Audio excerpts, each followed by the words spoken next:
Hello, Earthlings, and welcome to Down the Line Hello. Show. Welcome. Bienvenue. Hello, everyone. We have a returning guest panelist, as you can see. So, Hemi, once again. Hi, everybody. It's great to Do be back. do you know what? Earlier today, I've always got my glasses on a string thing. Yes. They broke, and so I had to take it off. And I can't count the number of times now when I've taken them off and just dropped them. That's what I normally do, right? So I'm going to have to get another one, otherwise I'm going to have no glasses left. Oh, that is funny. It's very Monty Python. So should I do the hellos? Terry was here very early and beat everybody else. So hi, Terry. Then we got the spiritual vegan. Hi, Jennifer. We've got Philip Murphy from the United States. From New York. From New York. And we've got Deb also from the place that's going to be under martial law pretty soon. Right. So okay, so that's who we've got so far. So we've got a running order, haven't we, Wendy? We do like to be organised on this show, don't we? But we have really, really interesting topics today. Yeah, we do. We've got a couple of Wendy, news why items. Are you looking at me as though we've never spoken ever before? I mean, what's going on here?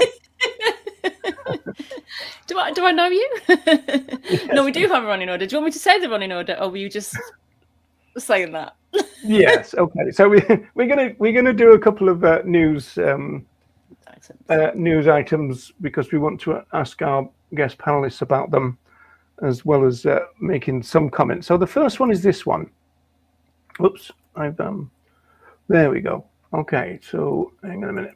Now, I don't know if people have seen this. This is a story, the wombat story. So this woman here was a tourist.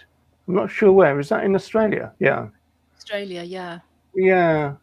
And it looked like, there's a lot of these fake rescue type videos going around now, especially on places like TikTok, right?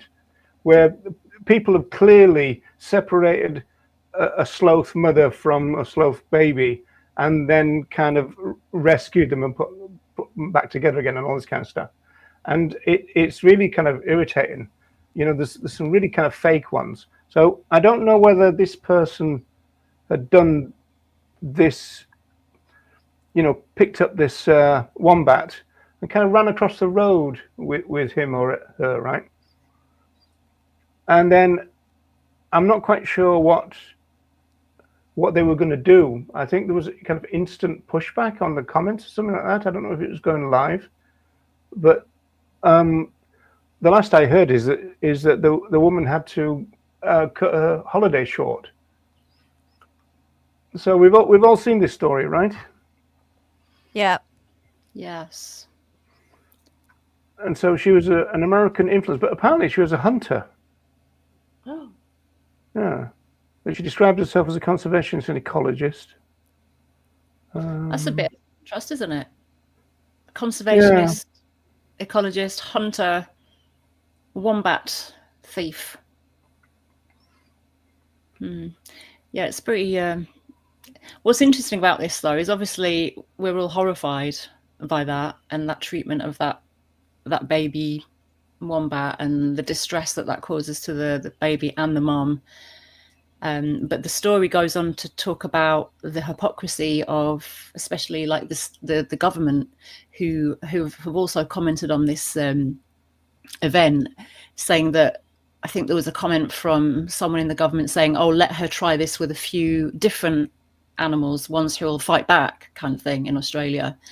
But the tone of the article, which I think is by someone who's a member of the Animal Justice Party in Australia, is basically saying such hypocrisy, because basically the government sanction murder over there by granting licenses to landowners to kill lots of different species of so-called wildlife. Yeah, it says here that wombats are being killed, shot and killed, poisoned.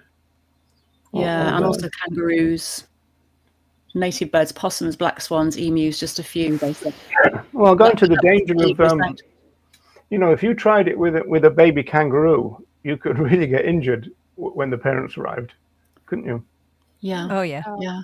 And rightly so. Rightly so, indeed. What's your take on that?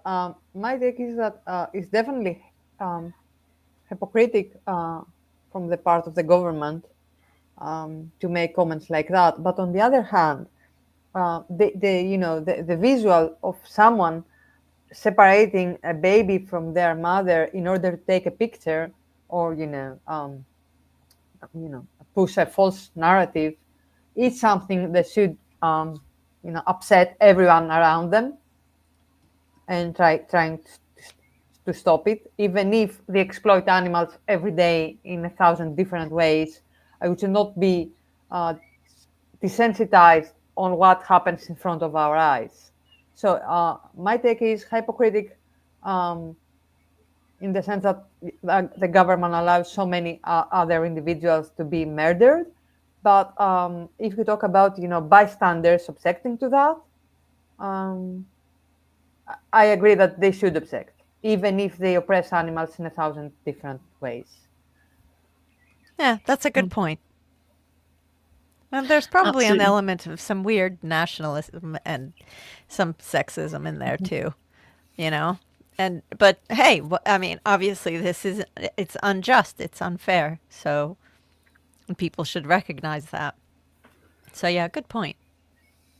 Also, I think sorry, Wendy, Karen. I was going to follow up on that to say, I think we should be heartened by that in a way, because it's the day when people don't show that kind of empathy for this kind of situation is when we've literally got no hope of doing any kind of transformation of cultures and society, isn't it? When people really don't care, because it's caring about these things that will make people change if they feel that empathy towards these individuals. So maybe what we ought to be doing is, rather than shaming people and saying hypocrite, look what you're doing, it's actually building on that empathy and meeting them where they're at, and then drawing them with us into a different narrative. Maybe that's the way to do this. Use it in that way. Yeah, definitely. It's a good story. It's a good anecdote to analogize from and use it that way. I mean, hypocrisy, I don't know. I tend to never comment on hypocrisy because it's so, it doesn't get you anywhere. And if somebody's doing it, they either they know or they don't care. So I don't know. It's never sort of a winning argument for me. I'd rather take it more productive, like what you've just said. I think that's a really good point.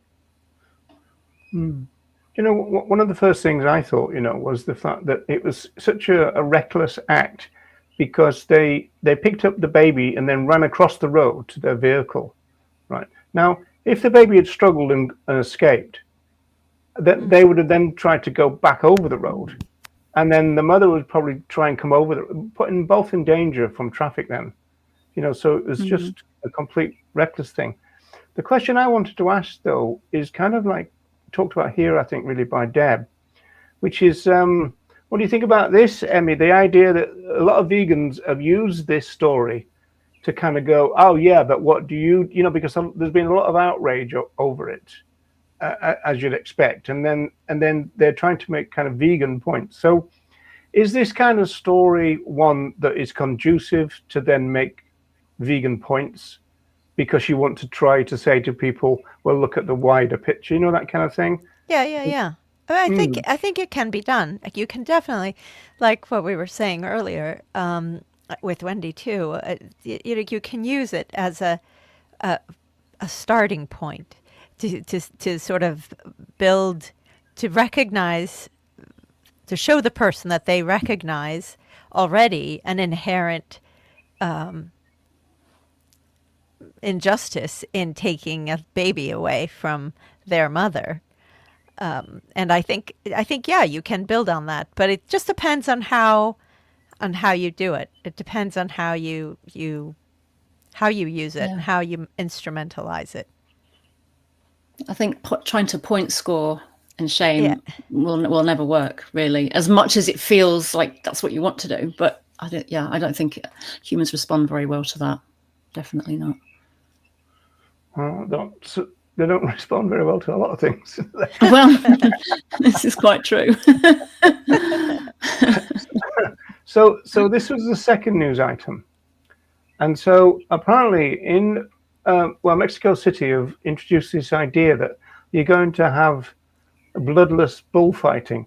The details of it is a bit sketchy, but I was thinking about the headline originally, kind of like because the two things don't go together. If you look at the headline and then the byline, Mexico City introduced, and the win for animal rights activists, and then you've got one of them being quoted by saying, "Well, it's not going to stop suffering," right? And so, in what sense is this an animal rights win? Was my first thought about it. So have we all seen this one as well? Yeah.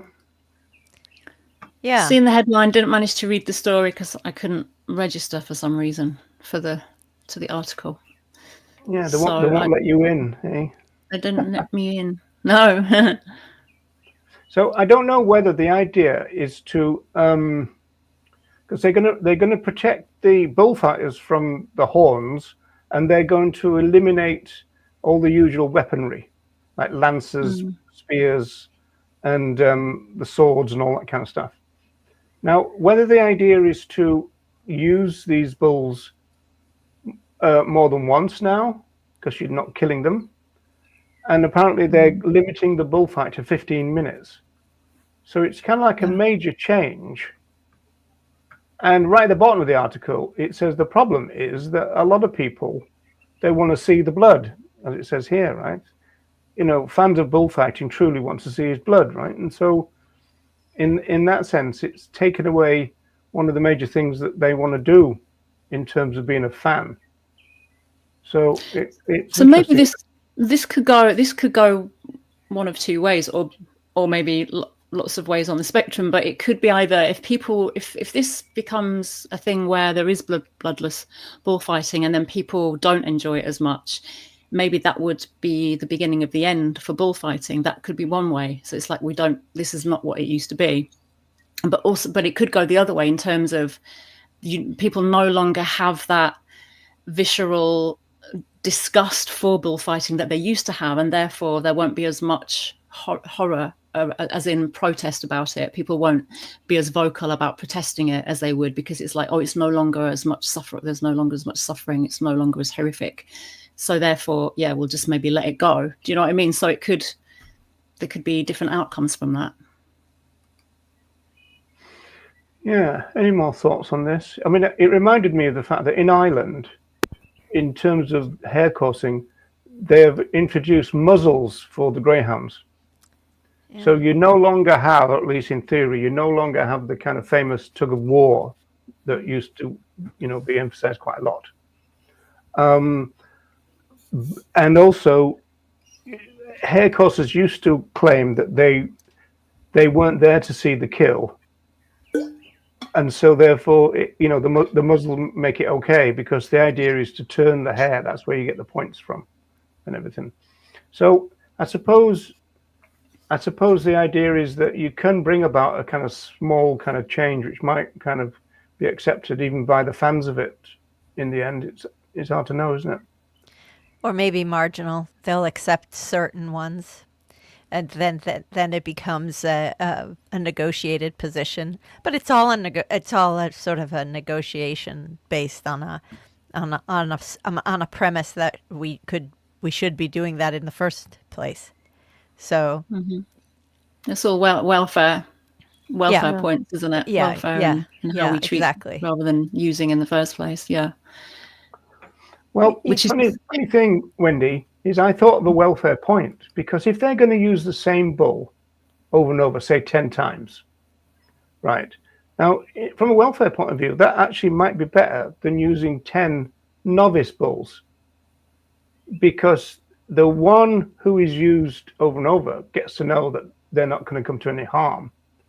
and so they're not as Yeah. frightened as a novice bull would be. So that would be a kind of a weird. I mean, I don't usually like to make welfare points, as you know, but there would almost be one there in that, if that's what they're going to do. Right. If that's the case, and if that is in fact how a bull would behave, I just don't know. I mean, I just don't know. It's definitely not a win for animal rights. It's certainly welfareist. I cannot help of thinking that for the individuals being there in the arena for the bulls, the fact that they are not going to be killed in that horrific way, it's something, a very little something, but it's something. Yeah. And but the stress and the noise and people screaming and the thought that they are going to be attacked, it's still horrific, but it doesn't end with their death. So it is something, but it's not even close to a rights win. Well, it might end with a death. One thing the article doesn't say is what the ultimate fate of the bulls is going to be. So they're supposed to be taken back to the farmer. Then what? Yeah. Used next week, I imagine. And also, the bulls might be absolutely exhausted. They might get other injuries other than like piercing and like, spear wounds and things like that. They might get sort of limb injuries or things like that, or head injuries, and be absolutely exhausted especially if they are used over and over again. So there's other ways of suffering other than the obvious sort of So it's always the same, isn't it? When humans interfere, we always mess it up, don't we? We always find it's a shit show, let's face it. When humans interfere. Pretty much. Right, Emmy, the reason you're here is because we couldn't get through all our questions last time. So we as Wendy keeps saying, we do like a part two. So who wants to lead off with this then? Yes, let's talk about rehabilitation. Let's talk about rewilding. Rewilding. Yeah.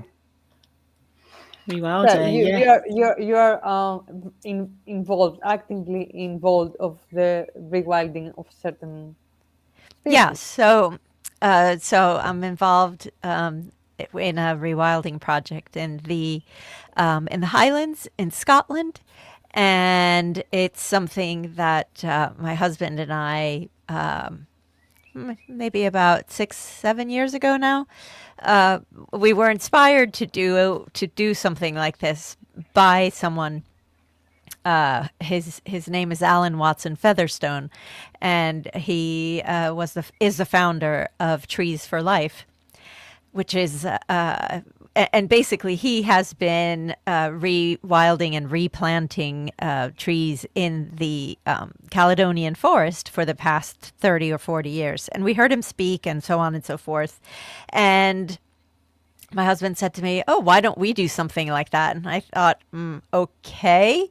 And so then, we started with the idea of finding a plot of land that we could replant native trees on, and then it just it kind of snowballed from there. So we are and do plant trees, but we're also working with a number of other people on on a variety of other things like peat bog restoration, and basically our partners, the people that we work with, they have all sorts of ideas that they want to do. So, for example, the University of Cumbria was really interested in using audio moths. So sound, that these audio moths are usually used underwater.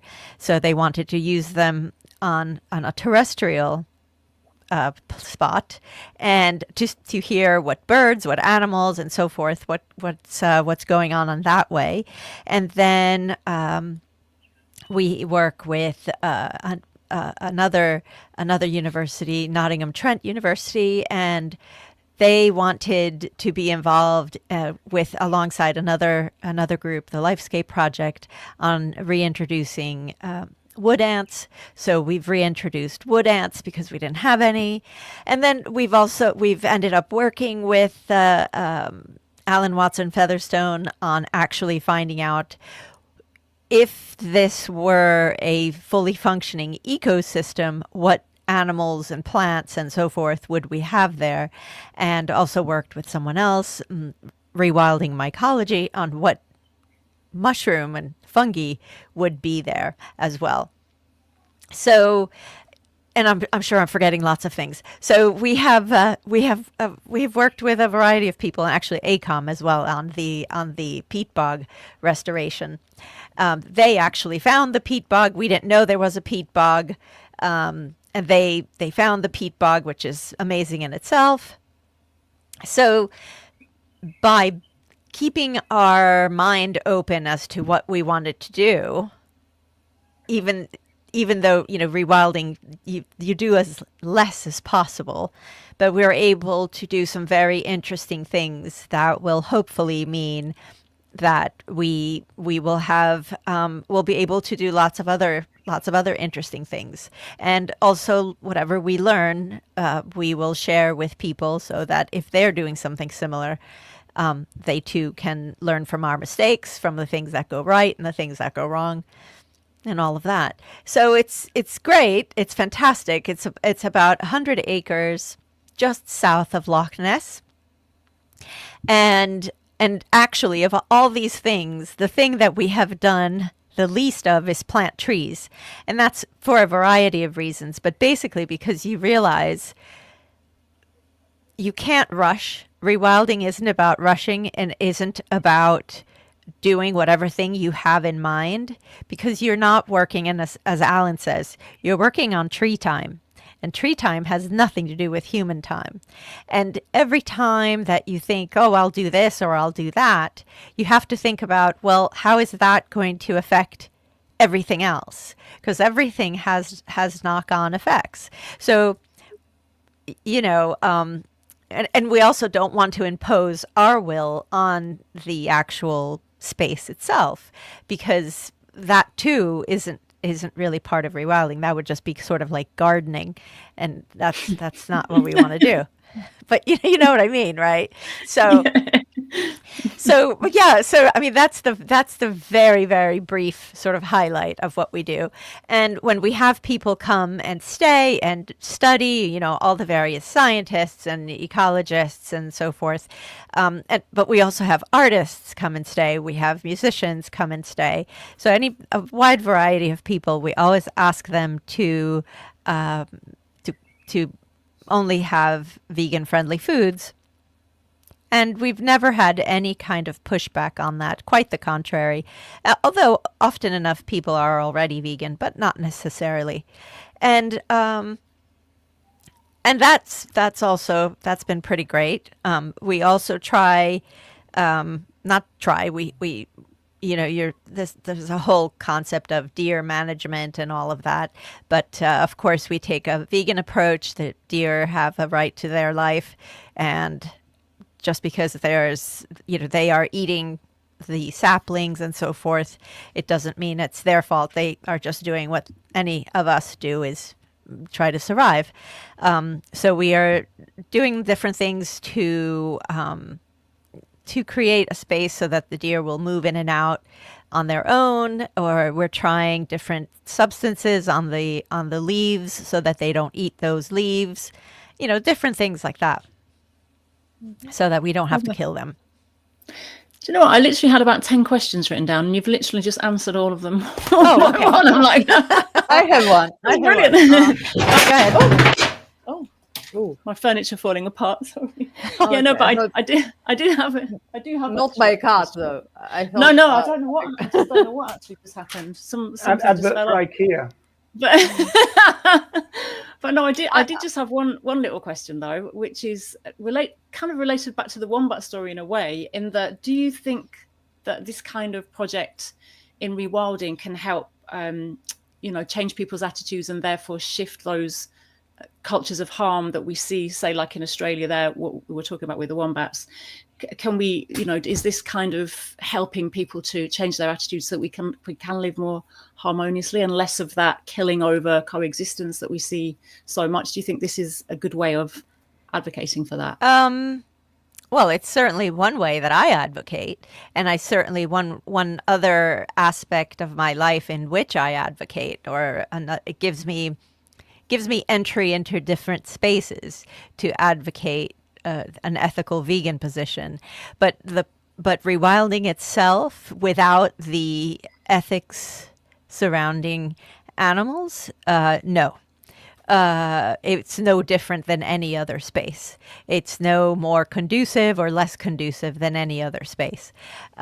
So it always requires the person to be advocating for that position and to show how it makes sense to consider animals as individuals. But having said that, we follow the IUCN principles, and the IUCN is a rewilding and conservation group worldwide. One of the principles, in fact, is considering animals as individuals, not on a species basis. So giving due consideration. So there is space for that. You just have to take it to its logical conclusion.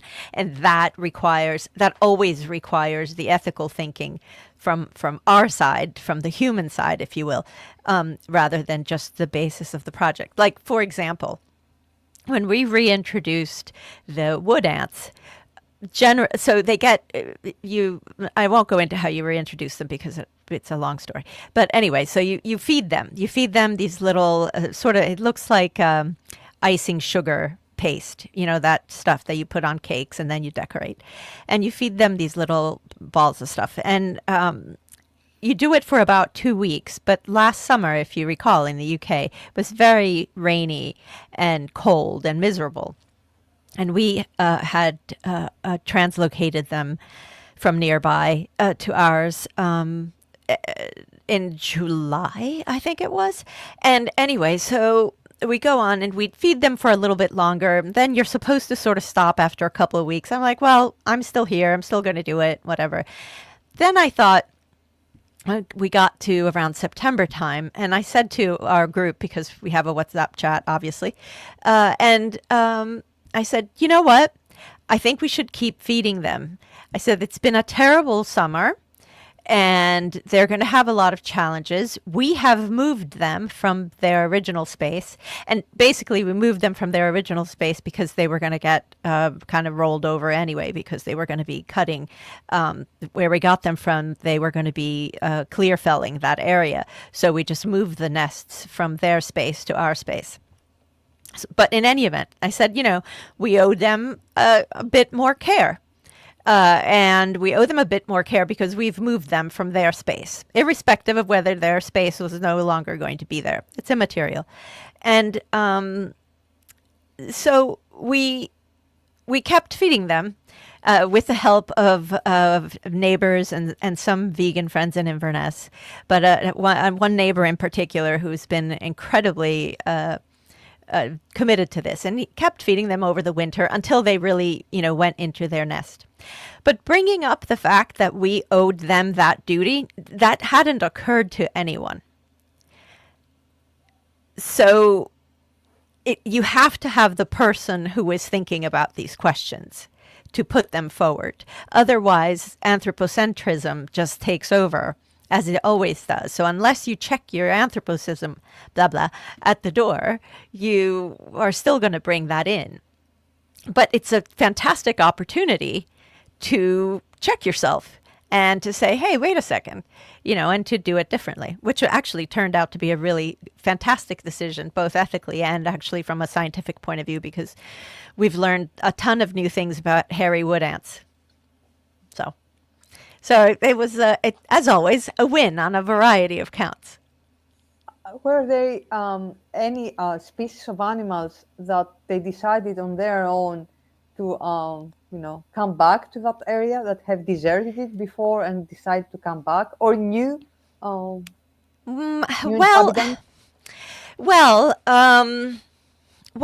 it's hard to say. it's hard to say. We haven't yet seen species that were not yet, that would be there and that aren't there. We haven't seen them return yet, but they might be. It's hard to really say, and it would be on the smaller side of species. So it would be like insects, it would be butterflies, it would be moths, it would be that sort of animal.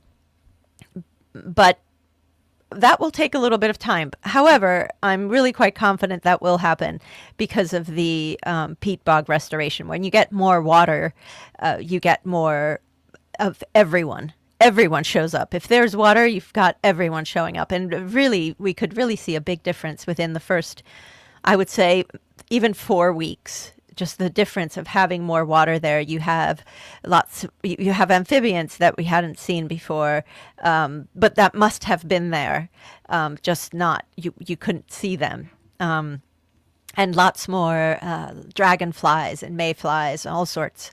So, I don't want to say, yes, definitely that's happened, or no, definitely that's not happened, but I'm confident that will.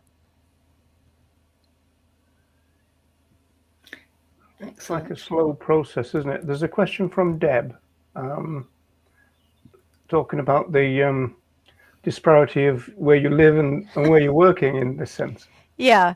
Well, I moved to London in over 20 years ago, and that was for work. And then the Highlands, that someplace that when I met my husband, he was refurbishing a dilapidated farmhouse. So going that far north and in the cold, being a Mediterranean person, no, that was not my first choice. I'm generally freezing all the time. But so it's, let's just say chance, pure chance. It wasn't a conscious decision, but a pure chance. I guess willing too. Of course, it's conscious because you then say, "Yeah, of course, let's go for this and let's do it." I was going to ask whether you moved in with him, whether he was rewilding the house, but going back to the general idea of rewilding, people tend to think of apex predators, don't they, with that word? So it's interesting you're talking about the small, even to ant size, as it were. Oh yeah, of course. I mean, ants are a keystone species themselves. They're foundational to biodiversity. They're foundational to the health of forests because they move things around. They aerate the soil. They chew up debris and all sorts of things. So even in the way they build things and the way all the things that they do. And they also control other little bugs that might be predating on the actual trees. So you have a variety of things going on. And yes, there is discussion about lynx reintroduction and all of that. But, we're far from that. But the interesting thing is when I've had people come to site, I had an architecture group of students from UCL,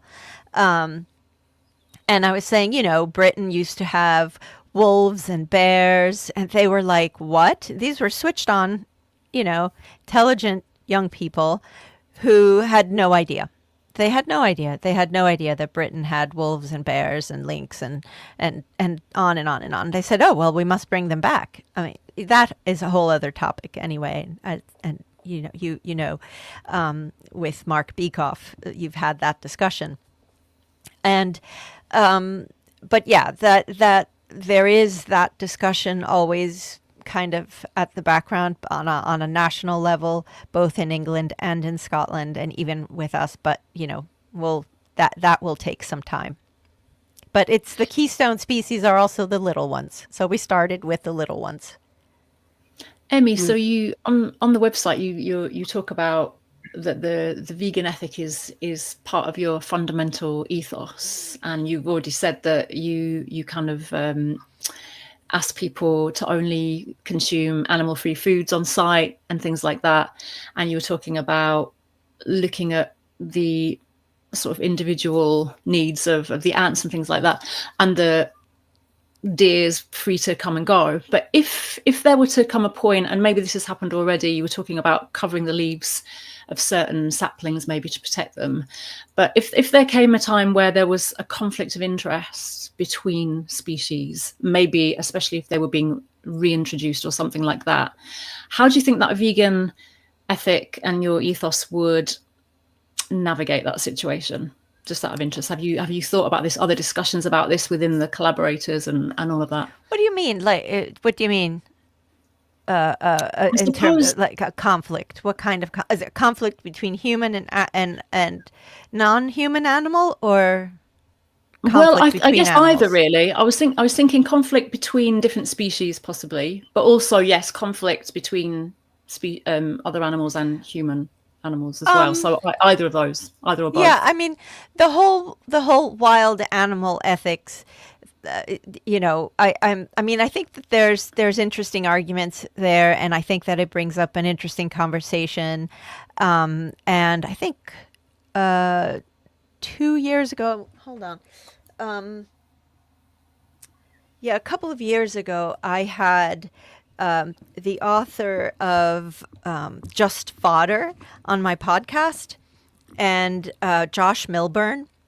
And he talks about that, and I can't say I necessarily agree with everything, but you know, if there you are taking different, you are shifting the responsibilities, you are changing the dynamics, you are facilitating the potential death of another animal if you introduce a carnivore and so forth.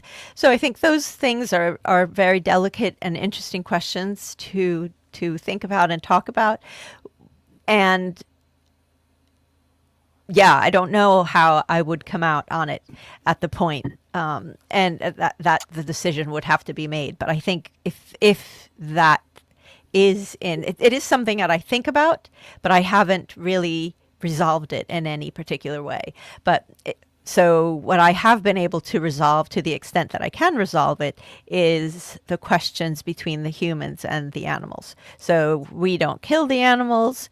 And if at some point we are, you know, as a landowner in Scotland, you do have that pressure to do that from the state. So, you know, you have to navigate that in some way.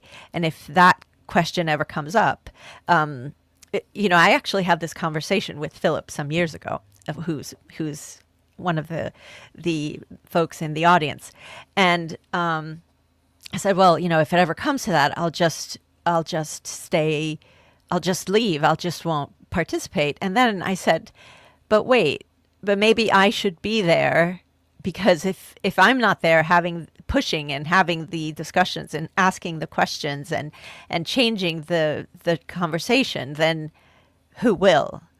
So I'd rather be there and face the question than not. But I haven't had to face that question yet, so thankfully. Yeah, that's a really good point you made. And actually, I think, Nella, we were, between us, having, maybe with Roger as well, having that conversation about a dilemma you had recently. And I think I remember saying something similar to you, like, but the fact that you're there in itself, although it's tough and it can't be ideal, at least you're there making the point, making the rights points, making the vegan points. And I can't even remember what situation it was, but I'm sure it's something to do with your work or the training that you. I think it was the training you were having, wasn't it? I remember because it was because it was extremely painful for me. I had to attend the training about wildlife rescuing, organized by the French Fire Department. So it was a really important training. But it would take place in an animal prison that is called a zoo. And although I objected beforehand, the training still had to be done there. It was decided to be done there, and I had to decide if I will attend the training or not. At the end, I did. And the thing is, when I found myself there, I also found two other vegans that they had made the same comments. They were trying to raise the issue. They decided not to disturb individuals that they shouldn't be disturbed. And I wasn't there and alone. And not only on a psychological level that this was helpful, but we did raise issues, even with the vets, even with the French vet that was there, about different stuff like euthanasia, and when it's actually euthanasia and when it's murder and stuff like that. And at the end, I thought that although it was painful and morally, dubious, my presence there, the three of us, the three vegan persons, said things that would not be said if we were not there, and other people would not have heard these things. And we kept challenging anthropocentric views all the time, and it got to the point that you feel that you're not polite anymore. You're not aggressive, but you're not polite anymore. That you feel you make others feel uncomfortable, but then you have two other persons with you, and that makes it easier. And at the end, I thought that this was an okay decision to be there. Sorry for not going, into details, but there are people in the chat that I discussed about beforehand, and I wanted to know their views, because I value their perspectives. Good choice. So I think it's important that we're at the table. That's it, isn't it? Even if we think, oh, I don't want to be there, this is not what I'm all about. If we're not at the table, we can't influence people or make any changes or sow seeds at all. So good that you did that, Nella, and so good that you're there, Emmy, doing all of that stuff as well. So, yeah. Compromising up, Deb's saying yes from your book, Emmy. Absolutely. Yeah. I can't answer because I haven't signed into my YouTube. So and I'm in a different server. So anyway, but yeah, exactly. Compromising up as best as you can. Yep. And that's in Emmy's book, Think Like a Vegan, folks. Little promo for you there, Emmy. Thank you.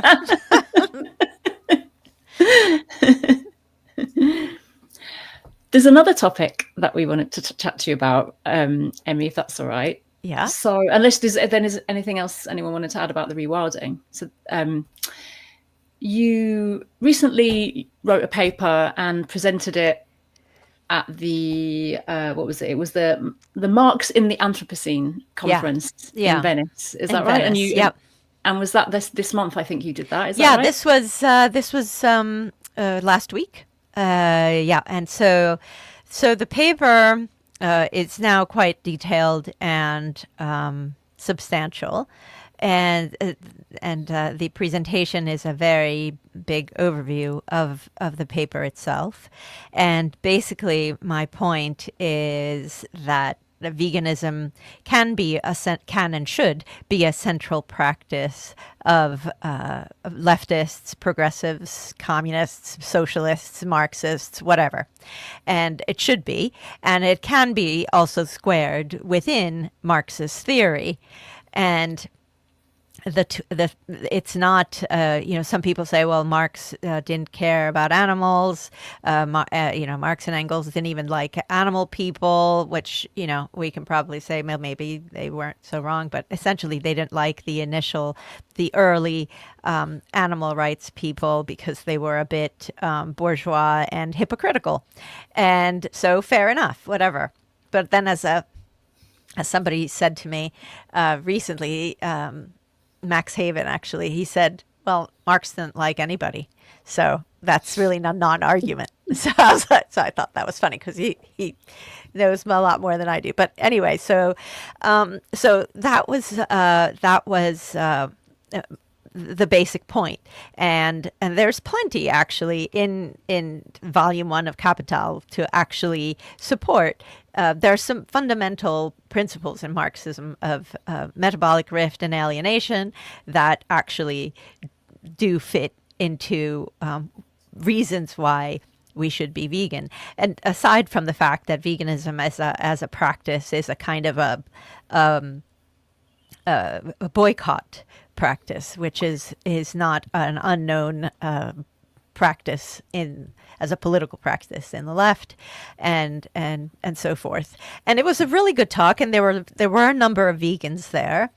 And there were two other speakers in the session who were also vegan, and they talked about sort of different things. And it was really good. And I spoke with some vegans afterwards who were really excited that there was finally some talk about animals in the conference that has the word Anthropocene in it, but the animals had been kind of left out. Except for a little bit early on in one of the plenary sessions.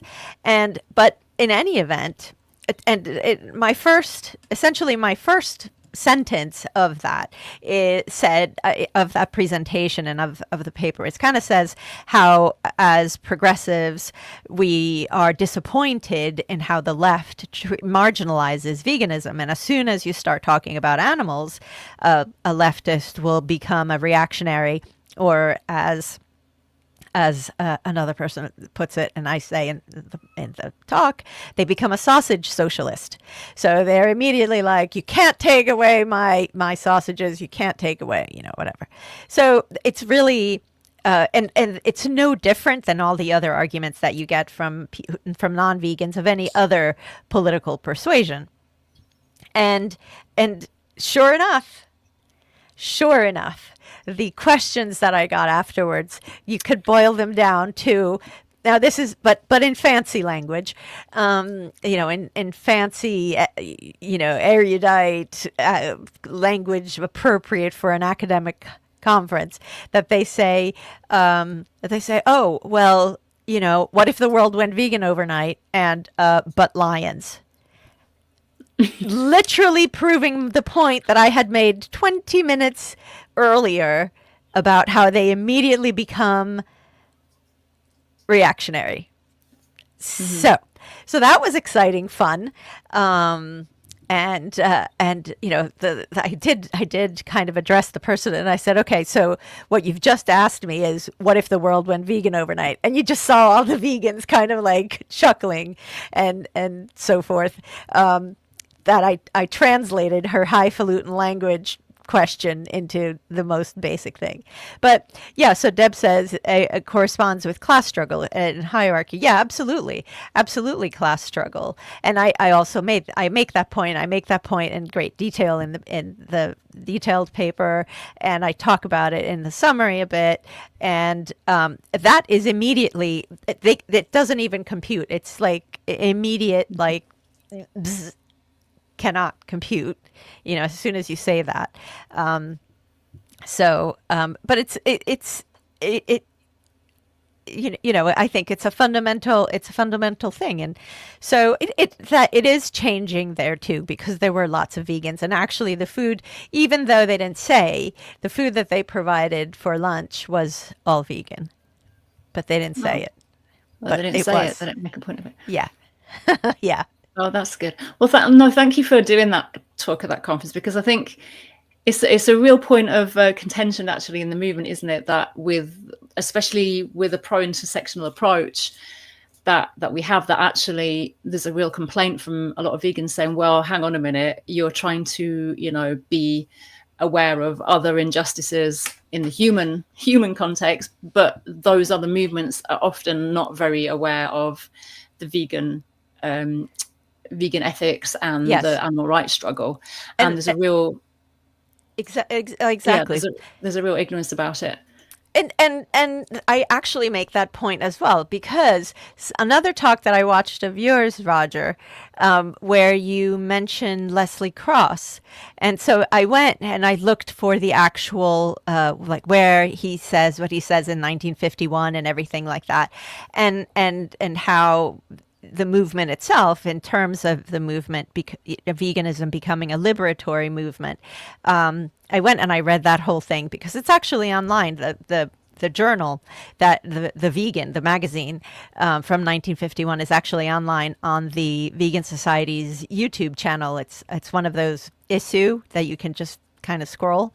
And so when I heard that, I was like, oh, I got to look into that, because that's perfect. Because one of the criticisms is that veganism isn't it's not a liberatory practice. It's not a systemic critique, whereas it is a systemic critique. But because capitalism kind of subsumes everything and commercializes everything, and then marginalizes and obfuscates a variety of different viewpoints, the Leslie Cross language was so it's so obscured that it's forgotten, and it's somewhere in the past, so it doesn't exist, and it gets memory hold like everything in capitalism. So again, I made that point, and I analogized it also to how lots of concepts in feminism get sort of co-opted, and then people forget where they're from and all of that. So, I mean, there's so many analogies that you can make. It's really ridiculous. Actually, that leads in nicely to what I wanted to ask. Is anybody before me, Wendy, or should I go ahead? No, go ahead, Doc. Yeah, so this is like a movement question, surprise from me, but it is related to what you just said, in a sense that I mean, you mention Reagan and Francione in the book, even though it's in relation to sentience, but you're obviously aware of the arguments about animal rights, kind of, sliding into welfare and all that kind of stuff. And so if the book is Think Like a Vegan, the question is, do you think modern day vegans think like vegans? In other words, if you do go back to Leslie Cross, he does say things like, we are not so much animal welfare, we're animal liberation. And Correct. He also said elsewhere, we are on the side of the liberators. But is it the reverse now in the modern age, which is we're not so much animal liberation, we're animal welfareists? And does that mean that our generation of vegans, put it that way, have got to accept this slide into moderation? Or do we try to defend that radical stance? I don't think that we should ever compromise our foundational concepts, precepts, No, but I don't want to. Emmy, that is an argument you get from new people all the time. Well, that was then, this is now. You get that all the time now. Yeah, you get that all the time. Although, having said that, in comparison to 13 years ago, where as soon as you said welfare and then said welfareist, that's not the way to go, people would just absolutely lose their minds. Now they get it more, and you can actually have that conversation much more so today than you could in the past, and I find that to be really really encouraging. But we have to have the courage of our convictions and say no. But we also have to understand where does that idea of welfarism comes from, and I very much think that is one of those, the capitalism depoliticizing things for its own convenience and to fuel itself. So we have to understand that what people are expressing is also a product of how they have how they've been socialized, and all you can do is to actually have a conversation about it and try to show them that it's not like that doesn't actually work, and show how welfarism doesn't actually change anything. And I don't think that it's a given that that's where we are or we're always going to go in that direction, because I have seen a dramatic change in the last 13 years of the way people refer to liberation, total liberation versus welfarism and so forth. So I think that the strides have been significant. The strides forward have been significant. It was hopeless 13 years ago. Okay, you're arguing that the slide back towards the more radical is yes. significant. Yes, absolutely. All right. Well, you'll have to fill me in on that because I just see the opposite. But but good point. That might be context. It might be the context that I'm seeing that's different, and that might be well, maybe for my mental health, I need to see your context then. yeah, exactly.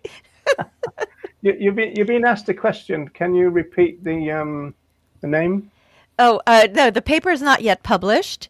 I'm hoping that it will be. I'm hoping that the summary will be published by a journal, and then after that, I can publish that someone will want to publish the actual big paper, or turn it into a book or a short book or something like that. So, if anyone is interested in that, please let me know.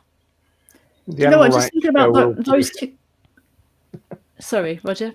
No, I just said the Animal Rights Show will publish it. Go ahead. Yeah, well, no, just those two things seem to connect in some way. That the whole leftist, left wing people in other social movements not wanting to recognize their own human supremacy being one, and also coming back to that shift in the movement from people being more radical, more on the abolitionist radical side and fighting systems, to kind of slipping back into like more welfare-based advocacy. It almost seems like it is that capitalist power, and also just being subsumed.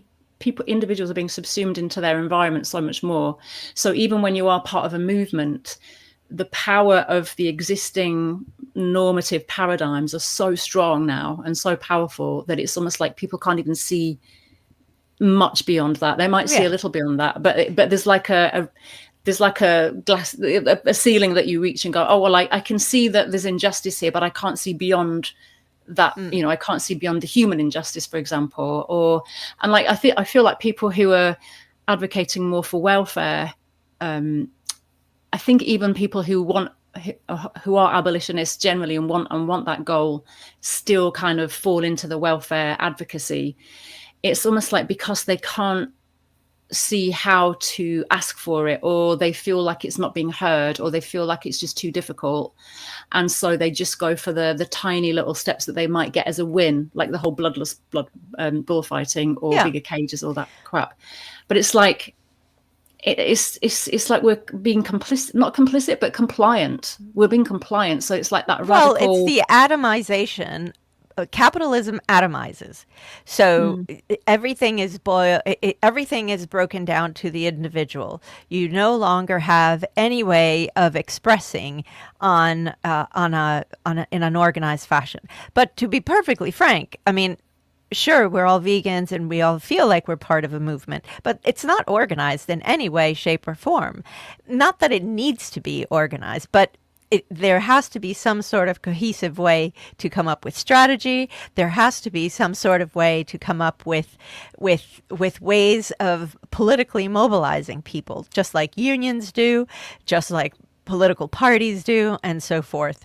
And we just don't have that tradition anymore. And by that, I mean, we as humans, that tradition has been watered down so much that here we are in everything that we are seeing today. So we don't even know how to mobilize ourselves for political action outside of just veganism.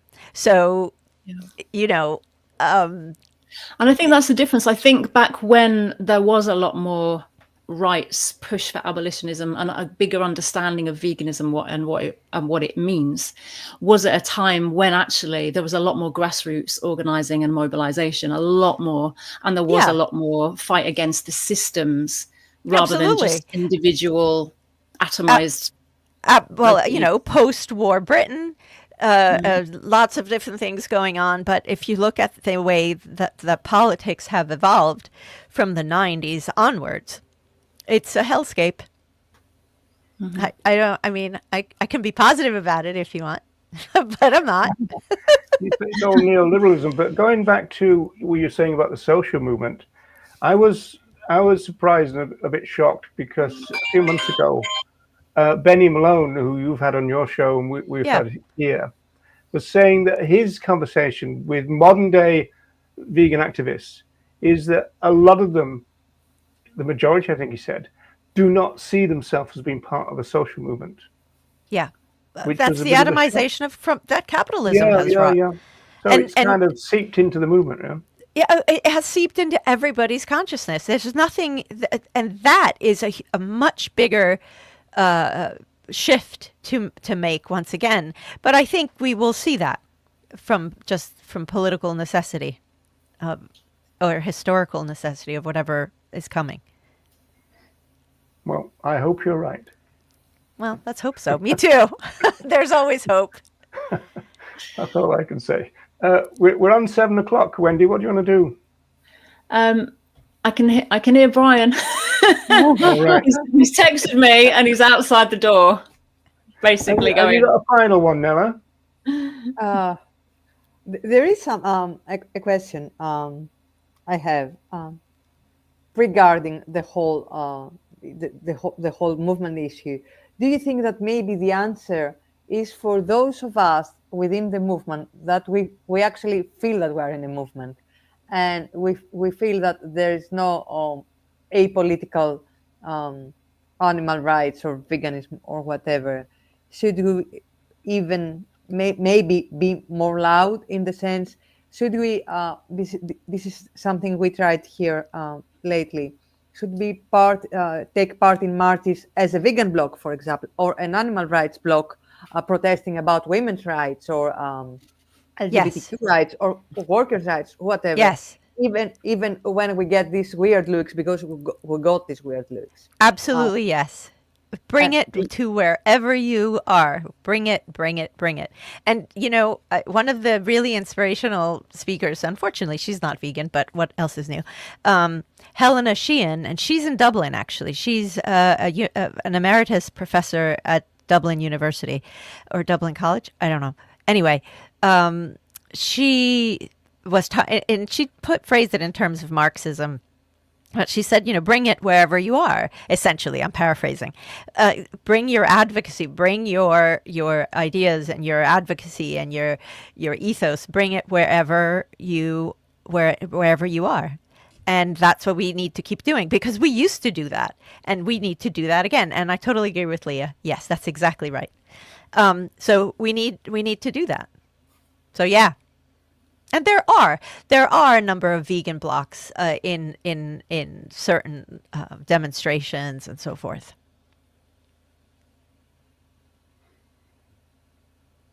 Right. That sounds like a really positive way It does. Oh my draw God. close to that. I love it. Oh no, we can't finish on a positive note. It's against our rule. It's against our rules. No, we'll finish on a positive note, because we want to ask Emmy again where people can find the book, where people can find the podcast, and the paper is not already out there. But so the book is anywhere you buy books, or your local library. Go and ask your local library to carry it. The podcast is also called Think Like a Vegan, and you can find that on all platforms that do streaming.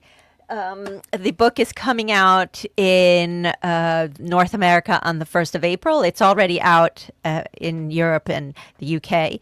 And if you're in New Jersey, on the 3rd of April in the U.S., New Jersey in the U.S., and you're near Fairhaven, come to River Road Books. I'll be doing a talk there. Do you know what's funny, Emmy? I saw a post saying 7 p.m. 3rd of April, and I thought, oh, I'm in London that day. I'm going to go along and see Emmy. Aww. And then I realised it was in America. Yeah. I was like, no, I won't be. Sorry. Bummer. I would love to be, but... Oh, anti-Trump demonstrations. Sounds right up my street, that does. Yeah, that's a positive note to finish on. So people, want to say thank you for sticking with us as ever. Thank you to Emmy, another great show. So thank you very much. Thanks, Emmy. Great. Yeah. Thank you so much. It's always so great to. This is a great show. So you're fabulous, the three of you. It is. Any more? You can continue if you want. Yeah, we've got another 20 minutes if you want to carry on. Any more superlatives? Okay. So thanks everyone for sticking with us, as I normally say, and we shall see you again fairly soon. So thanks everyone. Yes, thank you. Thanks everyone. Thanks everyone.